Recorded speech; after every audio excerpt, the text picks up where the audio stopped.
Porque lo local también es relevante. Cada semana, un tema en 15 minutos. Sobre lo que pasa en tu alcaldía. Esto es CMH en corto.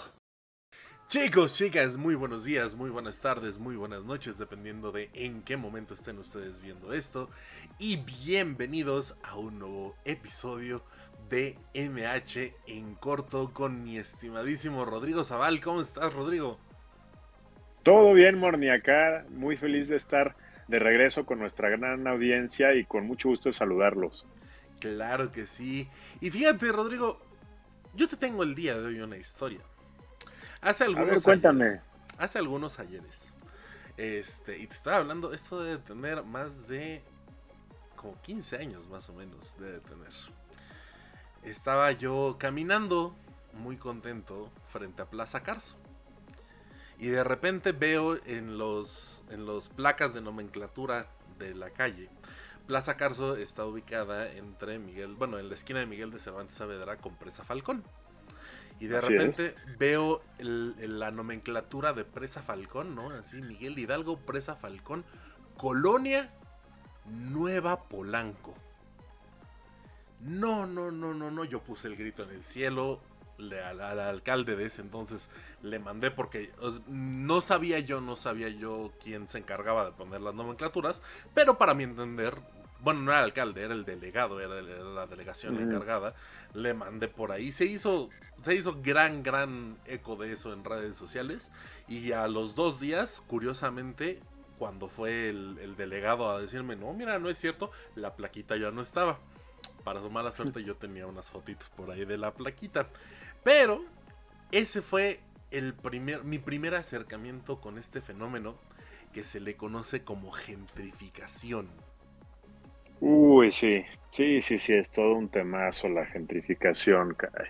Pero bueno, quitaron la placa, pero ya se conoce así la zona, ¿no? Sí, ese es un problema. Toda la zona de las Granadas, del Granada, Ampliación Granada, Irrigación, se les conoce ya como Nuevo Polanco. De hecho, por ejemplo, la embajada, hay muchas notas. La embajada como tal lo maneja como Irrigación, pero hay muchas notas de periódicos que te dicen la embajada que está ubicada en la zona de Nuevo Polanco. Y es así como de, no está ubicada en la zona de Nuevo Polanco. Esa zona ni siquiera existe.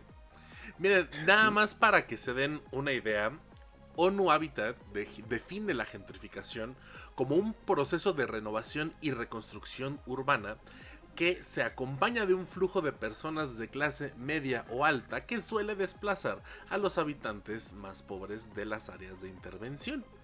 Y pues sí, justamente eso es lo que estamos viendo ahora. Por ejemplo, yo siento que un fenómeno que se acompaña de la gentrificación ahora son los nómadas digitales. Sí, es correcto. Y de hecho, es curioso, pero también, digo, la gentrificación existe en toda la ciudad, ¿no? Hay quejas, incluso empiezan a haber destellos de xenofobia en toda la Ciudad de México, en algunos barrios de la Ciudad de México, por el turismo que ha traído. Pues obviamente los nómadas digitales, pero también este auge de Airbnbs y de departamentos de corta estancia, etcétera, por toda la ciudad. Y Miguel Hidalgo no es excepción. Miguel Hidalgo pues está sufriendo una transformación quizás no del todo productiva para quienes originalmente habitaban sus colonias, ¿no? Bueno, claramente habrá beneficiados, pero hay mucha gente desplazada. Y en específico, pues como tú bien mencionas, pues colonias como Irrigación, colonias como Granada, Ampliación Granada, y yo me atrevería a decir que el Escandón comienza a tener ese problema de forma muy grave. Y pues bueno, zonas aledañas, ¿no?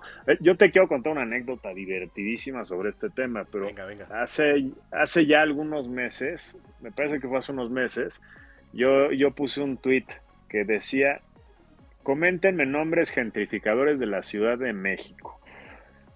Obviamente el que ganó fue Nuevo Polanco, pero había unos buenísimos y otro en Miguel Hidalgo es Tacubaya. Ya le empiezan a poner, porque como tú bien dices, las nomenclaturas pues dicen las colonias originales, ¿no? Los nombres originales, pero los desarrolladores ya venden departamentos en Tacubaya como Condesa Sur. Ah, claro. Sí. Lo he escuchado.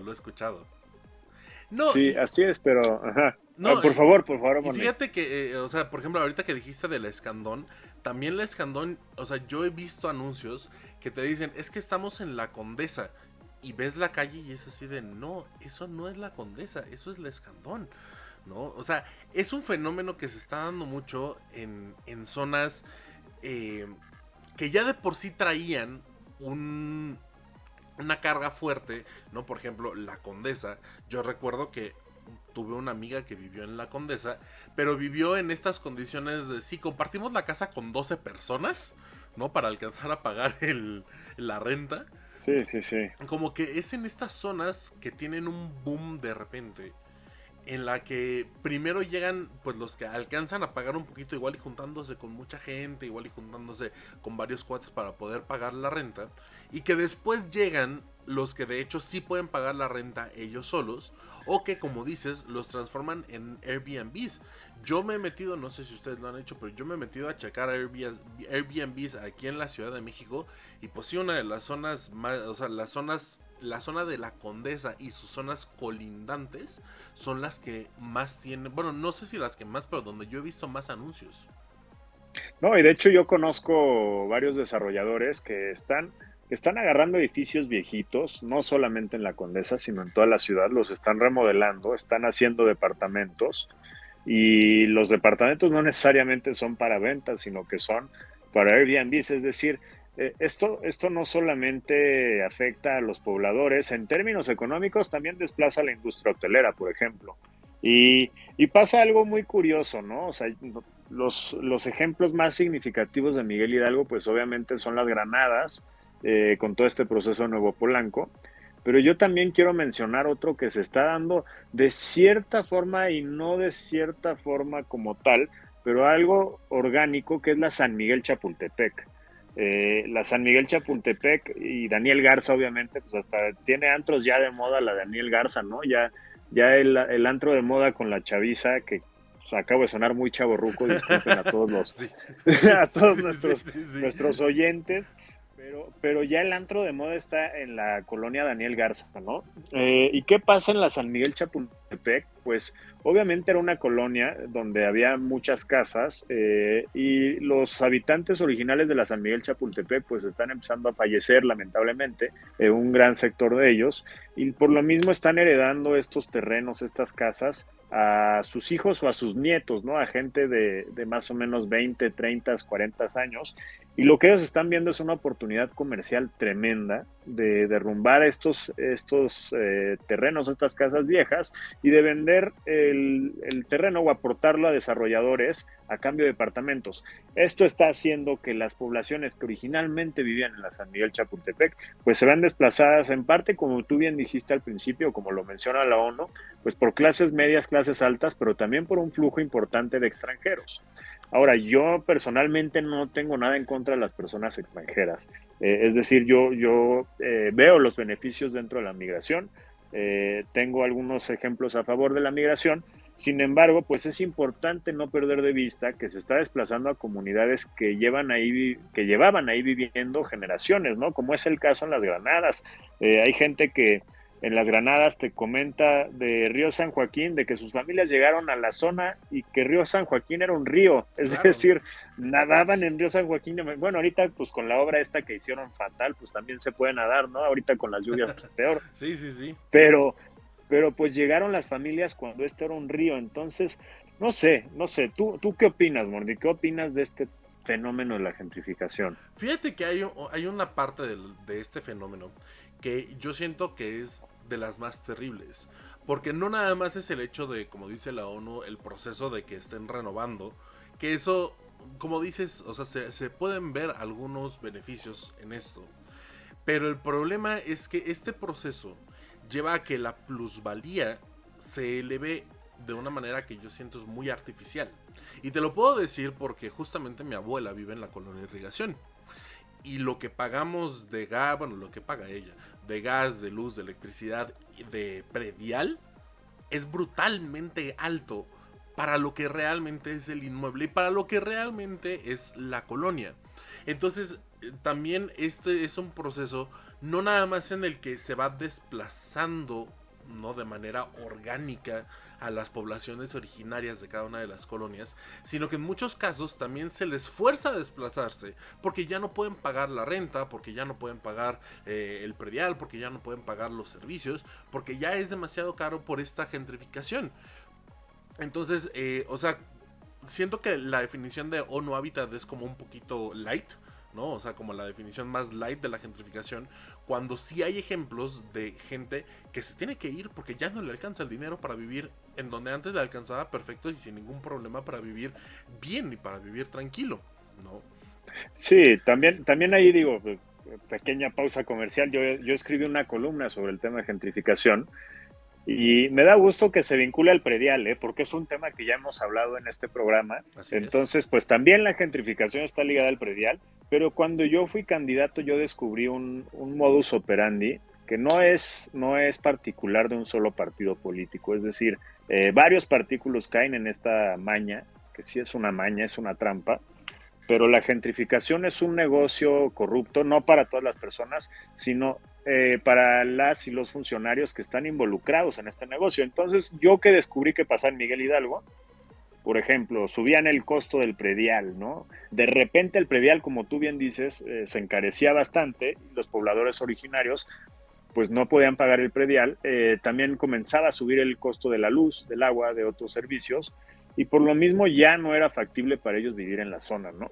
Entonces, ¿qué hacían las autoridades? Pues decían, oye, te condonamos las multas si no cedes el terreno, ¿no? Entonces, digamos que por lo menos en Granada, pues son terrenos que ya, yo creo que ya llegan a, incluso al $1,000,000, ¿no? O sea, por lo menos ya hay algunos terrenos que llegan al $1,000,000 y las autoridades dicen, no, cédeme tu terreno, te perdono tus deudas o te pago 200,000, 300,000 pesos por tu terreno y la gente, pues obviamente por falta de conocimiento o por amenazas o por agresiones, pues cede estos terrenos y aquí viene la maña corrupta, ¿no? ¿Qué hacen las autoridades? Pues en colusión con los desarrolladores venden el terreno muy barato, es decir, un terreno que vale $1,000,000, pues quizás lo venden a la mitad. Y se asocian por abajo del agua con los desarrolladores y los desarrolladores pues obviamente crean un monstruo de 200, 100 departamentos, y esta es otra trampa que digo no puede ser, pero con la trampa de decir que son de interés social y venden departamentos de interés social, pues de 8 millones de pesos, ¿no? Hijos, Por 100.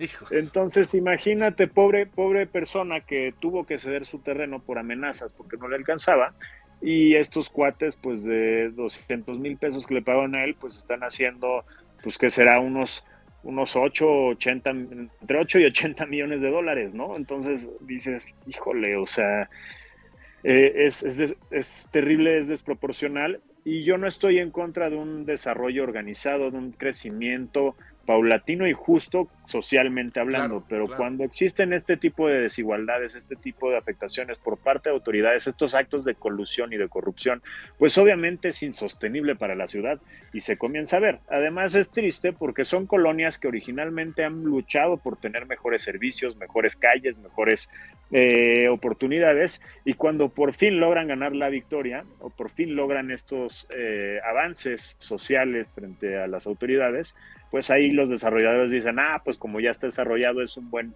mercado para que yo entre a desarrollar en colusión con autoridades de todos los partidos. Claro. No, y además aquí hay una parte muy importante que yo sigo esperando a ver cómo va a pasar esto. Pero la parte de los servicios, ¿no? Aquí en la esquina justo de Falcón con Río San Joaquín, han hecho una cantidad brutal de edificios. Una cantidad brutal de edificios que para lo cual no está el drenaje, no está la infraestructura de agua. Y pues yo quiero ver cómo va a funcionar eso dentro de unos años, ¿no? Para ver si es cierto que las medidas de mitigación que metieron van a servir.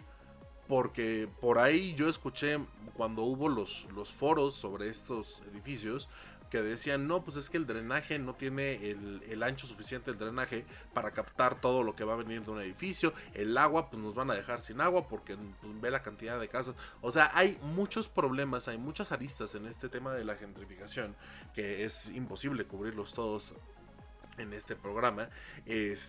Pero que afectan directamente a poblaciones originarias y las están reemplazando y están haciendo que las poblaciones originarias se vayan cada vez más y más y más y más lejos.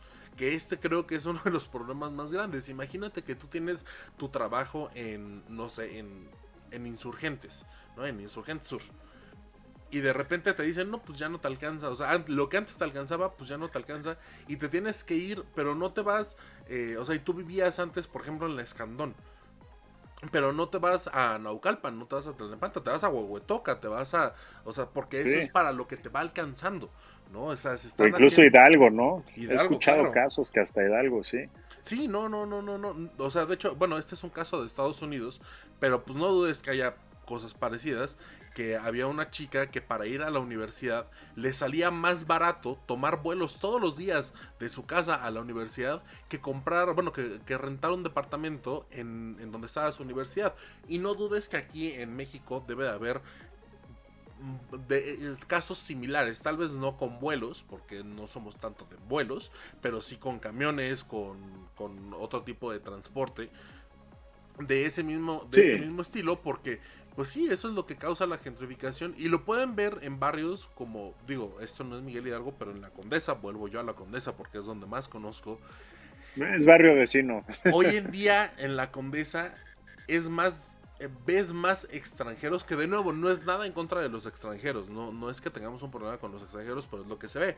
Ves mucho más extranjero que mexicanos en la Condesa, ¿no? Y se nota Sí, inmediatamente, se nota que son extranjeros porque o hablan inglés o hablan, bueno, cualquier otro idioma o pues simplemente hay indicadores, ¿no? O sea, yo me encuentro muchos argentinos por ahí que a mí me encanta cómo hablan los argentinos y en cuanto escucho un argentino es así, argentino, ¿no? Pero sí, hay sí. muchos problemas que causa la gentrificación y es un tema yo creo que al que las autoridades deberían de ponerle mucho más ojo para, como tú dices, hacer, o sea, que sí haya un crecimiento, pero que sea un crecimiento justo para todos. Claro, digo, ahí también me voy a ir al otro extremo, ¿no? Yo afortunadamente, y me considero alguien con el que tuvo el gran privilegio de poder vivir en Londres para hacer su maestría. Y en Londres, pues hay un tema de gentrificación también tremendo. Pero ¿qué pasa en Londres? Tú puedes vivir bueno, obviamente Reino Unido es un país, una nación mucho más pequeña que México, ¿no? Pero había gente que vivía en la costa en Brighton, que es esta ciudad que está en el Canal de la Mancha, o sea, desde Brighton casi casi que se ve Francia, Mm, y viajaba todos los días a Londres.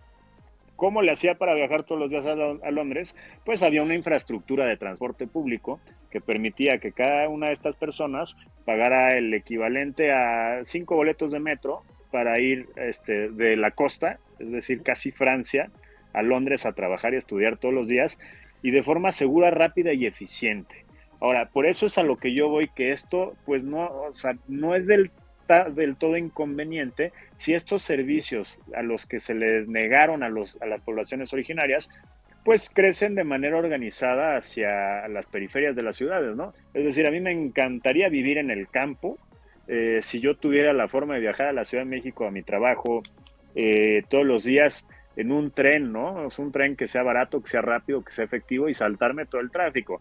Ahora, también yo amo Miguel Hidalgo, pero veamos, o sea, esta parte del desarrollo no se ha dado así porque de entrada pues existe corrupción en no todos los desarrollos, en varios desarrollos, y esto no ha permitido pues que se crezca de manera organizada y esto nos llevará a problemas de agua, de sobrepoblación, de tráfico y de más encarecimiento, desplazando cada vez más a las poblaciones originarias y por ejemplo en Europa ya comienza a darse el caso de que los centros de las grandes ciudades pues ya no existen casi nacionales en el centro, es decir, ya se han vuelto zonas completamente turísticas que a su vez son zonas de trabajo, por lo que la gente cada vez vive más lejos de donde trabaja.